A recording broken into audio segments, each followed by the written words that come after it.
بسم الله الرحمن الرحيم. ازيكم عاملين ايه؟ فيديو جديد. فيديو النهارده هنتكلم عن شركات بتبيع لك وهم وشركات تانية بتبيع لك ارقام.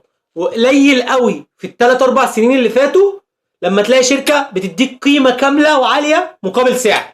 خليك معايا للاخر عشان ما تضيعش فلوسك.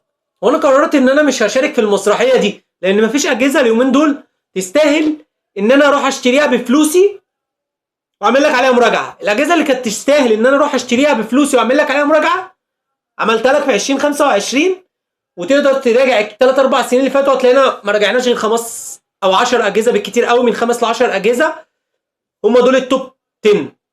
فبالنسبه لي مش هشارك في المسرحيه دي. ترشيحات من 10000 جنيه لحد 15000 جنيه عشان ما تضيعش فلوسك. والخلاصه او النبذه المختصره اللي انا بقول لك عني ان انا ما بحبش اضيع فلوسك وبحبك في الله. لايكك وفولو، صلي على النبي. هات الاول الشاي بتاعك تعالى معايا. تحت ال 10000 جنيه مش هتلاقي غير جهازين ما لهمش تالت، والاثنين 256 جيجا رام 8. وانصحك في 2025 او 2026 ما تجيبش جهاز رام 6 ولا رام 4 مش اقل من رام 8. ده لو عاوز يقعد معاك سنتين ثلاثه. عايزه يشيل لك وتبيعه على طول، هات رام 4 ورام 6، لان النظام اوريدي بياخد 5 جيجا لوحده. فهتضطر ان انت تعيش بجيجا واحده او 6 جيجا. لا، عايش ب 3 جيجا فعليين مع السوفت وير يديني 2 جيجا. كنا بنتريق على الجهاز سامسونج A17 من كام شهر وكنا بنقول ان ده اسبل جهاز ب 10000 جنيه، بس ما كملش كام شهر يا صديقي. وعايز اقول لك ان الشركات على علم وعلى درايه ببعضها ان هي ده ينزل ايه وده ينزل ايه، وبيقرروا امتى ينافسوا بعض وبيقرروا امتى ما ينافسوش بعض. والسنه دي ما نافسوش بعض فعلا. كنا بنتريق على سامسونج A17 ده احسن جهاز تجيبه ب 10000 جنيه، هو الجهاز الثاني بعد ده. سامسونج A17 اعتماديه، يعني 7 سنين تحديثات اندرويد، وهو معالج هيليو جي 99. الناس خلاص ودت من سامسونج على هيليو جي 99 ب 10000 جنيه، وعملت حركه صايعه ان هو نزلته في سامسونج A07. بس ما انصحكش ان انت تجيبه لا 256 جيجا رام 8 ولا 128 جيجا رام 4 في 2025 ب 5000 جنيه، الا لو موبايل ثانوي مش هتستخدمه استخدام يومي، اللي هو انا حاطط فيه خط وخلاص. هتستخدمه على استخدام يومي يا صديقي هيشيل لك. ولو جبت 256 جيجا رام 8 ب 8000 جنيه او ب 7800 جنيه مع راس الشحن والكفر والسكرين، انت بترمي فلوسك على الارض. ريت 54 طبقه حمايه كورنينج جوريلا جلاس فيكتس، ودي انسب نسخه في اخر 5 سنين من سامسونج. يعني كانوا بيقول لك سامسونج A14 حلو، A15 حلو، A16 حلو، A17 جميل. لا، A17 جميل. 3 سنين اللي فاتوا كان سامسونج ما كانتش بتنافس. دلوقتي سامسونج اكتملت ان هي تنزل لك ب 10000 جنيه جهاز ممتاز. اقدر اقول لك هات الجهاز ده، لكن A14 و15 و16 كنت ترميهم في الزباله. سامسونج هنا في الجهاز ده وصلت لاعلى قيمه فعلا مقابل سعر. 256 جيجا رام 8، سرعه النقل تي اف اس 2.2 في السعر ده ممتازه. راديو اف ام عظمه العظمه. لحد دلوقتي انا ماشي معاك كويس.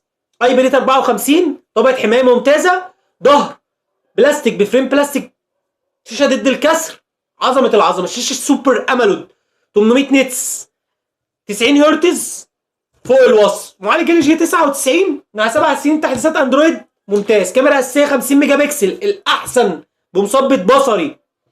احسن جهاز تاخده تحت ال 10000 جنيه لحد 12 13 14000 جنيه والجهاز ده في الكاميرا. كاميرا اساسيه وكاميرا قدامانيه. كاميرا بتصور 1080 مع مثبت بصري ممتازه. كاميرا قدامانيه بتصور 1080 13 ميجا بكسل ممتازه من سامسونج ممتازه. انا عارف انا بقول لك ايه. بطاريه 5000 ملي امبير، شحن سريع 25 واط.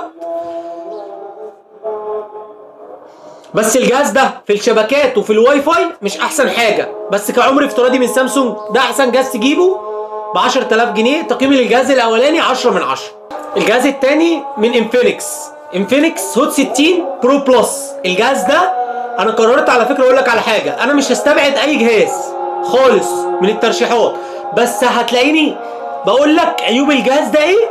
لو متقبل عيوبه روح هاته. انفينكس هوت 60 برو بلس الجهاز ده يا جماعه بصراحه مش عمر افتراضي، يعني مش زي سامسونج A17 بس جهاز شيك. لو انت عايز الشياكه في صفقه في جهاز روح هاته، لان سوفت وير انفينكس مش زي سوفت وير سامسونج احسن في السوفت وير. خامات التصنيع بتاعت سامسونج مش هي انفينكس. سامسونج اكيد بريميوم وفي خط تاني. السعر لو جيت تبيع سامسونج A17 بعد سنه هيجيب لك 8. انفينكس لو جيت تبيعه بعد يوم هيجيب لك 7500 جنيه. وهنا الاسم بتاع البراند مهم جدا. 3 سنين تحديثات اندرويد، المعالج هيليو جي 200 من هيليو جي 99 ما فرقتش 10% زياده. طبقه الحمايه كورنينج جوريلا جلاس 7 اي، ومعاك اي بريد 65 اي بريد 54 من سامسونج جوه ال 65 من انفينكس. طبقه الحمايه كورنينج جوريلا جلاس فيكتس من سامسونج احسن من 7 اي بتاعت انفينكس.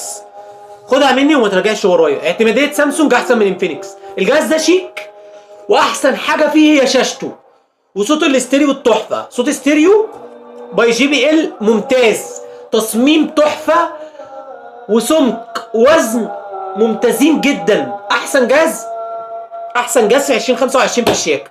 الجهاز ده تحت ال 10000 جنيه. الشاشه اموليد 1 بليون كلر 144 هرتز 2600 هرتز بيحموا عينك، ودي ميزه سامسونج ما بتقدمهاش، الفليكرنج اللي بيحمي عينك. فلو انت عينك حساسه للضوء انصحك تجيب انفينكس.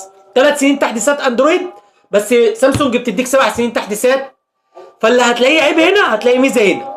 والشركات ما بتنافسش بعض يا صديقي، فانت لازم تتقبل المميزات بتاع ده والعيوب بتاع ده. 44 هرتز للسكرولنج فقط، لان المعالج ما بيدعمش 144 هرتز. اي معالج بيدعم 144 هرتز من 7 جين 3 وانت طالع. الشاشه بتوصل معاك ل 4500 هرتز ماكسي كداب او نتسات كدابه. كنا عاملين سلسله الجحد التقني، ممكن تروح تتفرج عليها تتعلم تختار موبايلك بنفسك.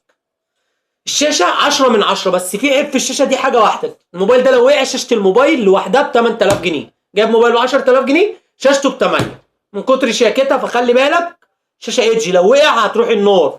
ما تسمعش كلام حد اللي بيقول لك ضد الكسر والكلام ده. دي حاجه لازم اقولها لك. بطاريه 5160 ملي امبير، شحن سريع 45 واط موجود جوه العلبه.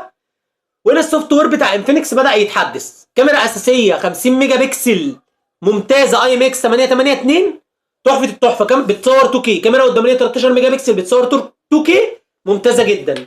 صوت استيريو عظمه. الجهاز ده من الاخر لو انت شخص شيك وهتستخدم استخدام حريمي، مش بتوقع موبايلك كل شويه، الجهاز ده انسب اختيار ليك. بس كاعتماديه سامسونج تكسب. تقييمي للجهاز الثاني برضه 10 من 10. وليه ما بقتش رشح سي ام اف نوثينج فون 1 وريلمي بي 1 برو؟ ناس قالت لي التحديثات بتاعتهم خلصت واحنا مش عايزين حاجه التحديثات بتاعتها خلصت. فده احسن جهاز تجيبه، لسه في 3 سنين تحديثات اندرويد. تقييمي ليه 10 من 10 ب 10000 جنيه. سامسونج جي 17 وانفينكس هوت 60 برو بلس، دول احسن جهازين في 2025 كلها. وفي بدايه 2026 مكملين معانا اول 3 شهور. اشتريهم ب 10000 جنيه. ولو ما عملتش لايك حط لايك. انفينكس هوت 50 اس، وما تستغربش ان انا مرشح انفينكس جهازين 3 بالسعر ده. تستحق الملحمه اللي عملتها في 2025. بس الاجهزه دي ليها عيوب. عيب الجهاز ده هقوله لك في الاول. السوفت وير بتاع انفينكس مش احسن حاجه، الشبكات نص نص، البطاريه مش قوي. بس الشاشه خد بالك من الشاشه لوحدها، لو وقعت شاشه الموبايل ده لوحدها ب 9000 جنيه، والموبايل كله ب 11000 جنيه. الشاشه لوحدها ب 9000 جنيه. والشاشه الكيرف مقرفه في السكرينات وفي السنسور وفي بصمه زي الزفت، سنسور زي الزفت. لو وقعت الشاشه دي بتروح النار حتى لو لازق 6000 سكرينه. فخد بالك، لو وقع على الكيرف الشاشه كلها اتكسرت. بس غير كده الجهاز ده احسن صفقه تشتريها ب 11000 جنيه. 256 جيجا، عظمه العظمه، سرعه النقل يو اف اس 2.2 بمعالج، احسن معالج بالسعر ده، دايمنستي 7300 التيميت. الجهاز ده بيديك 90 فريم ثابتين، بس بعد اول نص ساعه لازم.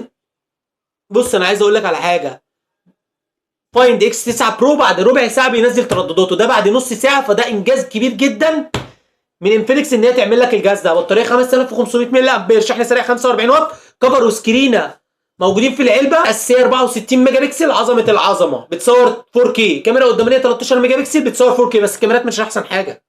مستشعر بيقيس نبضات القلب، تحفه التحفه بالسعر ده. الشاشه اموليد 144 هرتز 2300 هرتز بيحموا عينك، 1300 نتس فعلي. طبقه حمايه كورنينج جوريلا جلاس 5 بريد 64. تقييمي للجهاز ده 10 من 10، لان مفيش جهاز بينافسه ضمان محلي بالسعر ده غير الجهاز اللي جاي من سامسونج، هو سامسونج M55. ولو ما عملتش لايك حط الجهاز اللي بعد كده من سامسونج M55، ودي احسن صفقه في 2025 كلها. تتفق ام تختلف؟ ما تجيبش تجربه حد جرب الموبايل ويقول لك الكاميرات وحشه. الكاميرات دي احسن كاميرات في 2025 كلها، احسن صفقه في 2025 كلها. كانوا بيتريقوا عليها في اول 2025 لما عملت لها ريفيو بوست من اكبر قناه في الوطن العربي، قالت لك انا برشح الصفقه دي في اخر اسبوع في 2025 شهر 11، اخر اسبوع في شهر 11 قال لك دي احسن صفقه تشتريها ب 12000 جنيه. وانتوا عارفين انا بتكلم على مين. بس هتشتري مني الباكج اشتريها كلها، هات لها انسب راس شاحن عامل لها انبوكسنج، ما تروحش تسترخص وتستعفن، ما تزعلش مني في الكلمه دي. راس شاحن 45 واط اصليه، مش ربنا يفتح عليك وتجيب جهاز ب 13000 جنيه 256 جيجا رام 8 وتروح تقول لي انا هجيب شاحن ب 200 جنيه. لا، لو الشاحن ب 3000 جنيه هاته. عايز الجهاز ده يعيش معاك 5 6 سنين؟ هات شاحن اوريجينال من توكيل سامسونج لو وصل ل 3000 جنيه او اللي انا اعمل له انبوكسنج ده لو موجود، او دور على الشاحن، خد مني الصور اللي انا عامل لها انبوكسنج وروح دور عليه واسال عليه بنفسك. عرفت توفر فلوس اسال، انما ما تروحش تخلي حد يسرح بيك في الجروب ويقول لك انا هبيع لك ده وده اصلي، ولا تاجر متسول في العتبه يقول لك انا مش عارف اشحن لك، ولا امازون ونون وسوق، ولا تروح تجيب راس 25 واط. خدت مني الصفقه خدها للاخر، عشان انا بشوف ناس بتقول لي البطاريه بتقعد 3 ساعات وبتفصل، 4 ساعات وبتفصل. الجهاز معايا لحد دلوقتي بيقعد معايا 8 ساعات متواصل، بشحنه مره واحده في اليوم. بس انا مظبط استخدامي، معايا شاحن اوريجينال بشحنه من 1 ل 100%، مشغل وضع اللي هو بتاع الشحن الذكاء الاصطناعي ومريح دماغي. الموبايل ده بقى باختصار حبيت ان انا اقول لك الميزات دي والعيوب دي عشان تبقى عارف، وما تسمعش لحد في الجروبات بيقول لك الجهاز ده معفن وبيسخن وما فيهوش تبريد وكل ده شغل تسول وشغل. بص، ناس غيرانه من الصفقه معايا. اكتب لي تجربتك لو معاك ايه في الكومنتات الجهاز ده، بس رجاء ما تروحش تجيب لي راس 30 واط انكر 25 واط سامسونج وتقول لي اصل البطاريه بتفصل. هات الشاحن الاوريجينال 45 واط. وانا لما جيت جبت الصفقه دي كلمت سامسونج وقلت لهم يا جماعه قالوا لي لازم راس 45 واط، وانا جربت 25 واط قبلك فشلت، فقلت اقول لك الجزئيه دي عشان لو عاوز الجهاز ده يعيش معاك من 5 ل 6 سنين هو يقدر يعيش، بس عشان ما تفتحلوش وتعمل له بطاريه مع الشاشه السوبر امولود بلس هات له شاحن اوريجينال. الصفقه دي بقى باختصار شاشه سوبر امولود بلس. كسبت النكسات احسن شاشه تشتريها بالسعر ده، احسن من بتاعه انفينكس كلها. احسن شاشه بالسعر ده، الوان شاشه بس ما فيهاش فليكرنج بيحمي عينك، فلو انت عينك حساسه للضوء الغي الجهاز ده خالص. عيبينه الاثنين كده، الشاحن اللي مش اوريجينال والفليكرنج اللي بيحمي عينك.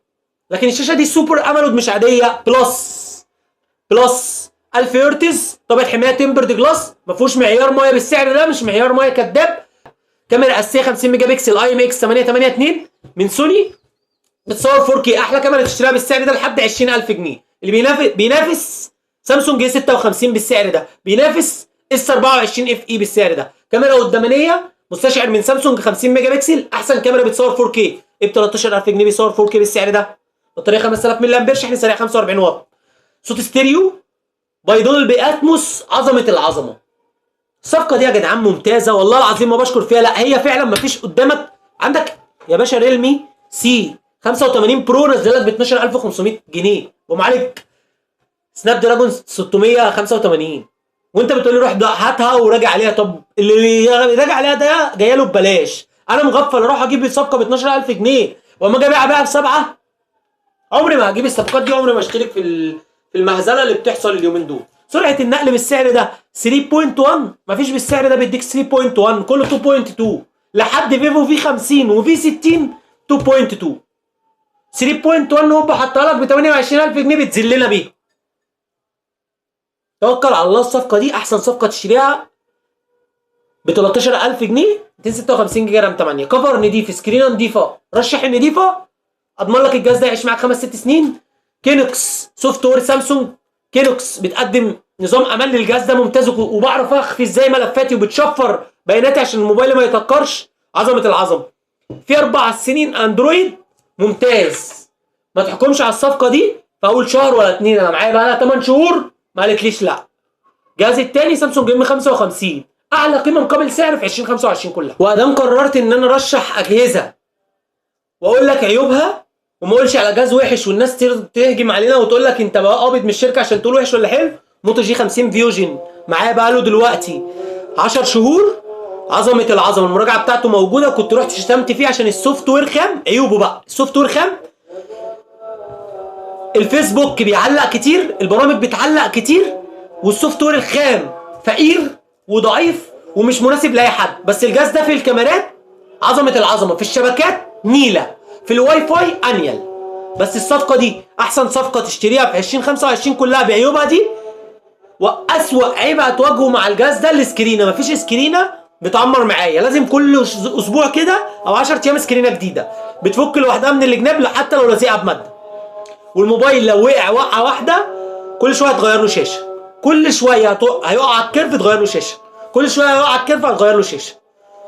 انا عن نفسي لما قلت المراجعه بتاعته على اليوتيوب قلت لك الشاشه ضعيفه، وفعلا طلعت ضعيفه. وانا ذات نفسي واجهت خدمه عملاء سيئه جدا بتاعت رويا ما بعد البيع. ضمان محلي اهو، ضمان سنتين، بس خدمه عملاء سيئه جدا ما بعد البيع. معاك معالج 7 اس جين 2، بطاريه 5000 ملي امبير، شحن سريع 68 واط. البطاريه بتقعد معايا بشحنها كل 6 ساعات. شاشه 144 هرتز بي اوليد، فليكرنج بيحمي عينك 900 هرتز، كثافه البكسلات بتوصل معاك 1600 نيتس، عليه طبقه حمايه كورنينج جوريلا جلاس 3، اي بريد 68 ضد الميه، 512 جيجا رام 12، سرعه النقل 2.2، كاميرا اساسيه 50 ميجا بكسل مستشعر لايتا من سوني 7000 سي، ممتاز جدا، احلى كاميرا تاخدها لحد 30000 جنيه الجهاز ده. عدى رينو 14 في المقارنه، عدى فيفو في 60، كنت عامل له مقارنه مع فيفو في 60 ومنزل صور على الفيسبوك ممكن تروح تتفرج عليها. ده عدى فيفو في 60 في الكاميرات. تخيل بقى، كاميرا قدامانيه مستشعر من سامسونج 32 ميجا بكسل، الكاميرتين بيصوروا 4K بالسعر ده، ممتاز.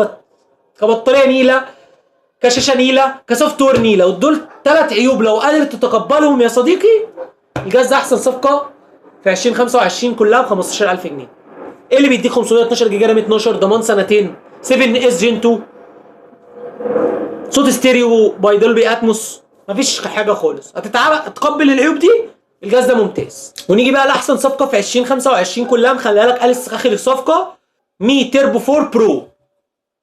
دي احلى صفقه في 2025 كلها. شاشه اموليد 68 بليون كلر، دولبي فيجن، 4000 هرتز بيحموا عينك، اتش دي ار 10 بلس، 1800 نتس فعلي، 1800 نتس فعلي، 3200 نتس بيوصل معاك الاتش دي ار 10 بلس وتحت الشمس، عظمه العظمه.